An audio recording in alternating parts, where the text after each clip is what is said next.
అత్త అత్త ఈరోజు శుక్రవారం కదా, నేను పూజ చేసినాను కదా అత్త. నేను కుండ తీసుకొస్తాను అత్త. ఎలా? కొత్త కుండ. ఎలా అత్త? పూజ పెడదామని. ఎలా? ఏం చేస్తావు? పూజ పెట్టి కుండ పుడతావరా పూజకి? అత్త కుండలో ఉప్పు పోసి దేవుని రూమ్లో పెడితే దండికి డబ్బులు వస్తాయి అత్త. ఎప్పుడు వస్తాయి అత్త? నైట్ పెట్టాలత్త. నైట్ పెడతావు? ఏం చేతబడులు ఏమైనా చేస్తావా? చేతబట్టలు ఏంటి అత్త? ఏంటి పోలే రాత్రి పెట్టి ఏం చేస్తావు? అత్త కుండలోకి ఉప్పు పోసి పెడితే దేవుని రూమ్లో దండికి డబ్బులు వస్తాయి అత్త. మనకు రేపు తీసుకుందాం మనము. పొద్దున్నేకే వచ్చేస్తాయా? అత్త వచ్చేస్తాయి. ఇవాళ పొద్దున్నేకి చెప్పినారా వస్తాయని? వస్తాయి అత్త. ఏమని చెప్పిరా? అత్త యూట్యూబ్లో చూసినానత్త. కొత్త కుండ దేవుని రూమ్లో కొత్త కుండ తీసుకొచ్చి ఉప్పు పోసి నిండుకు మూసిపెట్టి పెడితే గన డబ్బులు చాలా వస్తాయని చెప్పినారు అత్త.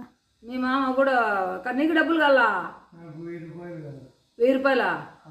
చాలా డబ్బులు వస్తాయని చూడు, ఏమన్నా దండిగా